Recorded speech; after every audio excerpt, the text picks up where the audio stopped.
This is Football at 4. Football at 4, powered by the Inside the Birds podcast. And, of course, it is brought to you by Bet365. Whatever the sport, whatever the moment, it's never ordinary at Bet365. I'm Mike Gill. Andrew DiCecco's here. He has a great piece up at InsideTheBirds.com. Takes a look at the 53-man roster predictions. I will get Andrew's thoughts on the schedule, any quirks, any things that he kind of, likes. I know a lot of people have talked about the schedule because apparently it leaked out yesterday, and that guy got it all right. He knew the whole thing, so we've heard about the schedule for a couple of days now, Andrew. But floor is yours if you have thoughts on any of the quirks, any of the things that you saw that stand out in this schedule, which came out last night.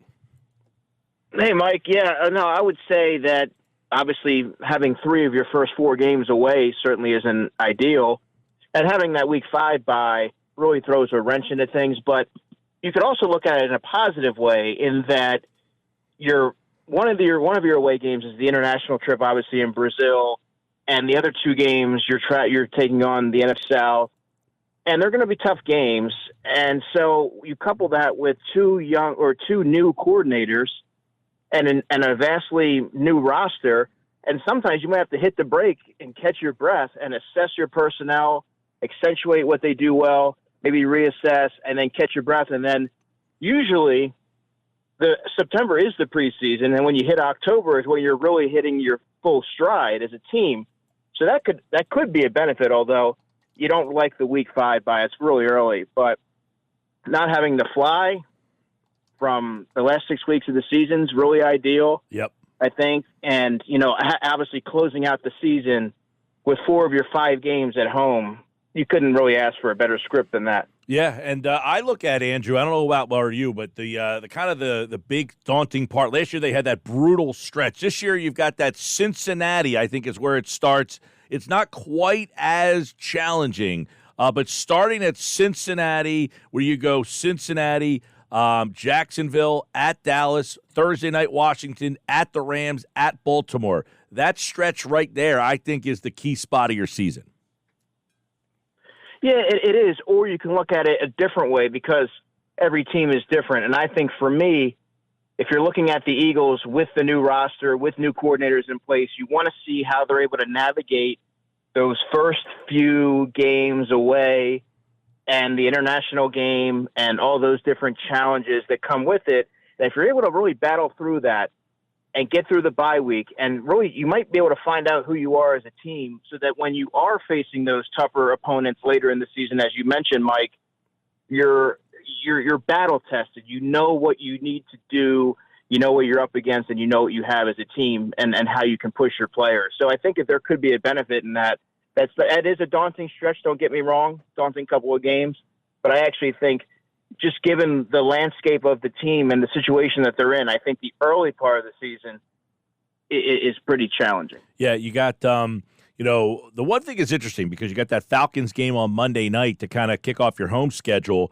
Back-to-back road games. You got 3 straight games against the NFC South. I would imagine, though, that 2 games back-to-back. They do play 3 back-to-back road games. Saints-Bucks, Giants-Bengals, and then Rams-Ravens. But that early spot there, it feels like, man, once you get the season kind of going with those 3 NFC South games, then you hit that bye, and it kind of like might take away some momentum if you get off to like a 3-1 start there. It could, or it could allow you to recalibrate and reassess. Depends on how you look at it. Depends on how the season gets off. I sort of anticipate them losing week 1 in Brazil, just given, look, there's a lot more continuity there with Green Bay. They're a very formidable opponent. Obviously, they were a prominent factor in the NFC, and they're not going to be easy. And when you have an Eagles team that probably isn't going to play a whole lot in the preseason, you don't have that same continuity and cohesiveness that, let's say, maybe a Green Bay will. Sometimes it's tough to iron out everything, and you factor in the international trip, and that adds a new wrinkle and it presents a different type of burden. So that might be a little bit daunting. And then you go to play in the Superdome in week 3. Tough place to play, but it's a 1:00 game, so that certainly helps the Eagles. Then you're going out to Tampa Bay, the team that knocked you out of the playoffs last year. Todd Bowles has had Nick Sirianni's number and Jalen Hurts. So that's a hurdle that you have to clear. that's far from an assured win there. So I think that it has its own unique challenges. Obviously, there's tougher competition later in the season with the Bengals and the Ravens, and even later on with the Steelers as well. But it's interesting the way that it's shaped out in the beginning. Yep, that and one other thing late in the season, 4 out of the last 5 at home, Carolina, Pittsburgh, on the road at Washington, Dallas, and the Giants. If you are playing for division, tiebreakers, 1 seed, possible wild card berth, to have 4 out of your last 5 at home, even if you're not playing well up to December 1st, that's a great cushion to have at the end.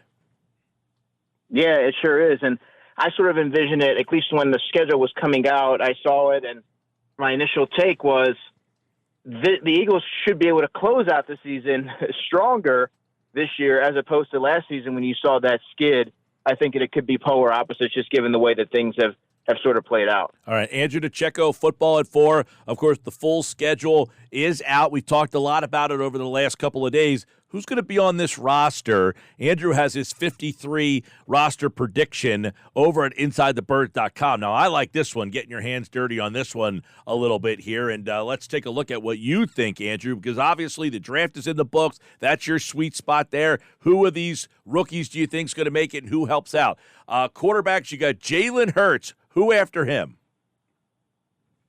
Yeah, then I have Kenny Pickett, who, of course, was acquired from the Pittsburgh Steelers. A lot of folks thought that Tanner McKee was going to be it was a lock for him to be the quarterback, too. But the Eagles have placed a high priority on fortifying that second quarterback role, especially when you're a team with Super Bowl aspirations. You want to have an experienced arm back there.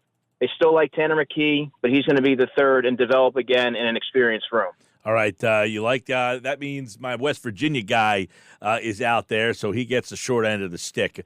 Man, his name's escaping me real quick. Who is the Will Grier? Will Grier, yes. Will Grier is the odd man out there. Running back, I think this is an interesting room. You are picking 3. Saquon Barkley. Who are the other 2? Saquon Barkley, Kenny Gainwell, and Will Shipley, the rookie 4th-round pick out of Clemson, rounds out the group. Now, you could possibly make a case for a Ty Davis-Price, who, of course, was signed to a very exorbitant futures deal, which tells you that there's some interest there from the Eagles. He's going to get a long look. Lou Nichols is there. He's a holdover from last season's practice squad. And Kendall Melton, the running back from Georgia, the undrafted free agent signing, is another intriguing option. But just given the nature of the roster and how tough it's going to be to make this team, the Eagles can ill afford to go heavy at a position like running back when any of those 3 players who I mentioned could be stashed on the practice squad. They would have to be awfully special, Mike, for them to justify keeping 4. All right, wide receiver, you got 5. We know 2. Brown, Smith. Who else do you like? Then we have Paris Campbell. I don't see it as – I think it's an either-or, Devontae Parker or Paris Campbell. And I think Paris Campbell's inside-outside versatility, his ability to return kicks, his experience with Nick Sirianni bodes well for him. I don't feel strongly one way or the other. I wouldn't be surprised if neither make it. But for this exercise, Paris Campbell's the 3, Anais Smith, and Britton Covey as my 5. I have Johnny Wilson off the roster, and I got a lot of questions about that. I never thought I would for a 6th-round pick, but he's a bit of a project. You like the size, you like the catch radius and the athleticism there, but it's more of a projection. And when you're looking at the 6th receiver, it's a prerequisite that they play special teams, and it has yet to be seen whether or not he can do that. Again, he was a 6th-round pick. I think you could probably get him safely through waivers, stash him on the practice squad, develop him, add to his play strength, and then see what you have. Maybe you elevate him a couple of times during the season. But more often than not, and everybody says, well, what if he gets claimed? An average of 40 players a year out of the 1,000-plus that are released, this is the reality, get claimed. And teams are more inclined to retain their own players because if you're getting somebody that late, i.e. Alberto Cuebanam for the Eagles, it's really tough for those guys to get up to speed and be able to make an impact for your team in that season. All right, Andrew DiCecco, Football at 4, looking at his first crack at the 53-man roster, and some interesting battles here. Tight end, Dallas Goedert, we know, and then I guess it's wide open after that. Yeah, I'm not overly infatuated with the depth, and again, I got questions about that. depth is not about names or quantity. It's about quality. And there's a lot of questions there. C.J. Uzama at 31 years old is the de facto number 2. He's had knee injuries in back-to-back seasons, and there's not a lot of – we don't know what he has left. There's not a lot of proof that he's going to be able to step in and, let's say, play 3 games like Dallas Goedert missed last season and be effective. Third tight end, I didn't go Grant Calcaterra, which is the popular pick, I would presume, because he's the incumbent. He plays special teams. But Alvaro Cueto, the Eagles like a little bit. They signed him after not really doing much last season. They wanted to give him a full offseason. He's athletic. I swung for upside here. Yeah, I know that he was a guy they traded for last year. Didn't get a lot of playing time at all last season, but maybe now a full season with the group that they like him a little bit more. A little surprising, no Grant Calcaterra. All right, let's go to the offensive line.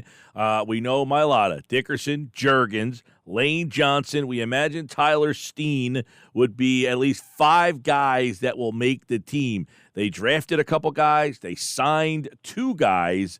It looks like Becton, Hennessy, they signed. They drafted Keegan and McMahon. Is there anybody else that you think joins that group? Because there's a lot of guys who have been around here, like a Fred Johnson, some of those types. Yeah, I have Darian Kennard is a player who the signing got kind of lost in the shuffle. He was a future signing and former 5th-round pick of the Kansas City Chiefs, can play tackle or can play guard. So he sort of overtakes that Fred Johnson role. The Eagles have done a pretty remarkable job at bringing in other teams' draft picks. And I think this is the quintessential reclamation project for Jeff Stoutland. They like him a little bit. I think you might want to see what you have there. He's just 25 years old. I think he might make a roster run this summer. All right, Andrew DiCecco's, that's a look at the offensive side of the ball. A lot of, the offensive line we know pretty solid. We know that there's top-end skill players, some of the depth spots there. But on defense, a lot of conversation here. I guess we'll start with the defensive end spot where you really have Sweat and Brandon Graham, and then, of course, you've got those edge type of guys out there, the pass rushing guys. How do you kind of break those down, the Sams? Yeah, you have to be really technical on how you do it because everybody has different listings. So out of the pure defensive ends, Brandon Graham and Josh Sweat. Then you look at the defensive line. Well, we'll look at edge first. So that to me is just Bryce Huff, Nolan Smith, and Jalix Hunt. Those are your 5 pass rushers. So why don't we break it down like this? There's not a whole lot to add to Brandon Graham and Josh Sweat. Those guys are going to be depended on. Brandon Graham's more of a cameo-sized role. That's probably what they're envisioning at age 36. Sweat has to be a lot better than he was the second half of last season. I don't think there's a lot of question marks I have about that group, but he's going to have to be a lot better for this group to reach their potential. Everything that they've sort of gathered this season in terms of refining their pass rush has basically been solely off projection. And at edge, you want to see what Bryce Huff is going to be able to do in a larger role, right? He's never played more than 51 snaps in his career through 4 seasons. Yes, he did have 10 sacks last season, but you want to see how he's going to be able to fare in an expanded role, having to drop into coverage and do some more things of that nature. He's going to be tested. Nolan Smith, to me, is the X factor here. He only played 188 snaps last year, which was very telling considering the overuse of Sweat and Hassan Reddick, who played 800 snaps each, and they were completely gassed, and he still couldn't get on the field. But it's way too premature to write off Nolan Smith. I think this is obviously going to be a really big year, and a lot of this is going to be asked of him. But I think he deserves the opportunity to prove that he can do it. Yeah, I asked. Go ahead. Go ahead. I asked Jeff on maybe Monday if he thought Nolan Smith would have a bigger role this year than Brandon Graham. Oh yeah, absolutely. Yeah. And if you're the Eagles, you're certainly hoping so. Well, exactly. We hope so, right? I guess the answer is yes, but you better be hopeful of that. I mean, he's going to be out there. It's just a matter of how effective he's going to be. They're going to roll him out there. He's a first-round pick.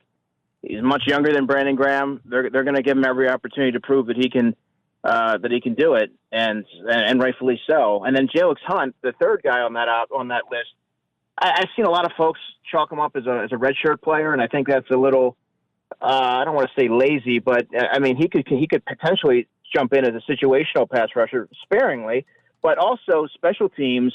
I talked to his former head coach, Braxton Harris of Houston Christian. He was a dominant special teams player there, the best special teams player, but I also think that speaks volumes that he was willing to get dirty. It's not a glamorous position. It's very arduous and physical, and a lot of folks are averse to doing it, and the fact that he did, I think, translates well to the pro level and getting onto the field early. All right. I love the conversation, looking at some of the possible battles on defense here. Defensive tackle, a lot of guys that are in the mix on this defensive line, but we know Jalen Carter, we know Jordan Davis, Milton Williams. What else is at that spot that you think will make this team? Because obviously you got to replace a lot of snaps with Fletcher Cox gone. Yeah, I don't love the depth there either, Mike. I think that they could really stand to add a veteran, something like a Kentavious Street level signing, but I would say Marlon Tuipulotu and Moro Ojomo, they're at different ends. I think Moro Ojomo has more upside and potential, and he's somebody that I'll be highlighting to see if he has a sophomore leap in him. And Tuipulotu's been solid when he's had opportunities. I think that been up and down. Was like him as a depth type of player, but I don't know that he's somebody that has sustainably been productive given his opportunity. So I think if they could stand to upgrade there. I don't think that they will, but I have them adding or keeping another guy, 6, and they kept 7 last year, let's not forget. I have them keeping Gabe Hall. If you go back and look at the history of the Eagles keeping undrafted free agents, outside of 2020, which was a really weird year, they've kept at least one on the roster, and for me this year it's going to be Gabe Hall from Baylor, who's 6'6", 290, big wingspan, had a lot of interest coming out of the draft after he went undrafted, surprisingly.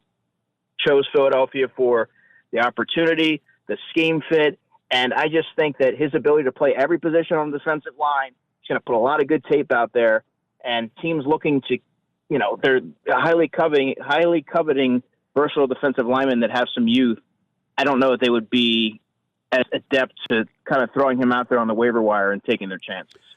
Linebacker is going to be an interesting one. The listeners are probably waiting. All right, who do we got? We had Colin Thompson on earlier, Andrew, and he says he really likes Devin White. He said he heard a lot of people saying, that he didn't have a good year. He's like, I played against this guy, and he thinks he's going to be a big difference maker. I know a lot of people have doubts whether Devin, still has much left or what kind of player he might be, but we know White, we think anyway, will be here. Nakobe Dean, what else?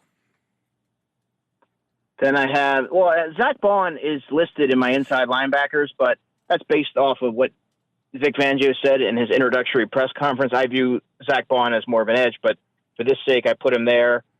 Then I have Jeremiah Trotter Jr., who's a 5th-round pick, who I think expectations should be tempered. He's a 5th-round pick. Don't put too much pressure on the kid. Let him develop. And then my final one is Ben Van Sumeren, who I've mentioned many times on your program. 24 years old, immensely athletic. Every time I've talked to Michael Clay, he's brought up Josh Jobe and Ben Van Sumeren. I think if he had to pound the table, I'm just guessing, Van Sumeren and Jobe would be 2 guys that he would do that for. You can probably keep somebody like an Oren Burks, who is a vested veteran. If he's on the roster for week 1, his salary is fully guaranteed. You might be able to give him the Nicholas Morrow treatment where you cut him, you put him on your practice squad, and then week 2, which happened tomorrow, he was promoted. You could see something similar in that regard, but I just don't think they'd be willing to cut ties with a young athletic player who showed strides like Van Sumeren. All right, let's go to the secondary room. I think there's going to be a lot of tough choices here, man. If you talk about who's banging the table, you might get 7 different coaches banging the table for 7 different names here. So I would imagine, if I know you, Andrew, because there's a lot of young guys in this room, this might be the battle that you're most anticipating, the cornerback room. Yeah, it sure is. It's a position it's my favorite position. It's one that I covered extensively last year. I got to know a lot of these guys, so I kind of know how they operate. I know what they're really good at. I know how the team views them. So outside the big 3, and that's Slay, DeJean, and Quinyon Mitchell, Ringo at his age and what he showed last year, he's 4. I have Eli Ricks at 5. I think really highly of Eli Ricks. I even think he's a better pure cornerback than Ringo. Ringo can do other things, but I think Ricks is a better pure cornerback at this stage of his career. And then at 6, I have him keeping Tyler Hall, who was a free agent signing, had 2 really good years with the Raiders. 25 years old, nickel player. He can play outside if needed. He can also play a little bit of safety, and he was a really good kick returner at Wyoming. Averaged 31.7 yards per kick return, took 2 to the house. So there is that upside as well. And I just think that the Eagles really like him. In fact, I know that they do. And if it's a really fair, true competition, I think he might be able to stave off a veteran like Avonte Maddox, who is injury prone, who was available for a month on the free agent market without having many suitors. And you might be able to put Maddox on the practice squad, and he can be there as veteran insurance. And then finally, Josh Jobs, my seventh corner, one of the league's best special teams players, somebody who many may forget because they want to write him off, but he climbed the bottom of the depth chart to become the top outside corner, which was previously held by Zach McPherson. And if we know anything about Vic Fangio, practice habits and consistency really count for something with him. And Josh has proven that he could do that. He's an elite special teamer. And when you're looking at 6 and 7 and you're trying to assess the game day value, it comes down to special teams, not who's the best corner per se. So just to recap for the listeners out there, Avonte Maddox left off, and Isaiah Rodgers, who a lot of people, I think, Andrew, just assumed was going to be plugged and played right away, right? I got a ton of questions about Isaiah Rodgers. You would think that he was Darryl Green or whomever, the way that he's being sort of lauded. But again, the Colts didn't need to release him. They cut him. He hasn't played football in a year. He's probably going to be asked to play the slot given his size and given the influx of players the Eagles have that can play the outside. And he really hasn't done that much in his career at all. And now all of a sudden you have Maddox, you have DeJean, you have Tyler Hall. So there's a lot more bodies there than originally were when a lot of people wanted to write his name in pen on the final roster. Yes, he can return kicks. I understand that. But so can a number of other players on the roster. And it comes down to special teams. I don't know that. I mean, he's not anywhere in the same class as a Josh Jobe, who, like I said, it was on the Pro Bowl ballot. I think that's what it could ultimately come down to. All right, let's go to safety, where obviously they signed Chauncey Gardner-Johnson. There's some interesting, stories and names there, but you only got 3 guys, 2 behind Chauncey Gardner-Johnson. Yeah, Sidney Brown, a lot of it's me banking on him being able to contribute earlier than some may be expecting, and all indications are that he probably will. I mean, when I spoke to him at locker room clean out, he said, whatever the timeline is, I'm going to beat it. And he's seen the videos on social media. He looks like he's getting pretty active out there. Now, is he going to be somebody you can plug in week 1? I don't know that, but I don't know that he's going to be so far away from being able to contribute that he would start the season on the PUP list. Now, I also obviously Blankenship and Gardner Johnson are there, but only having 2 that you can, put your rubber stamp on that's going to be a week 1 contributor, yeah, that's a little risky. But I'm also factoring in that Cooper DeJean has some back-end versatility. Keely Ringo cross-trained at safety last season when they were really short on numbers. And Tyler Hall can play a little bit of safety as well. And if you have Maddox on the practice squad, let's say in this scenario, he can also be elevated if you need him to for the time being. There you go, 53-man roster. It all starts to unfold. By the way, the next step in making that roster starts Monday. OTAs, Monday, Wednesday, Thursday next week. And the guys at Inside the Birds will be here on Football at 4 to break it all down for us here on the Sports Bash. All right, buddy, we'll talk to you soon. Yes, sir. Take care. Andrew DiCecco, everybody, here on the Sports Bash Live, 97.3 ESPN.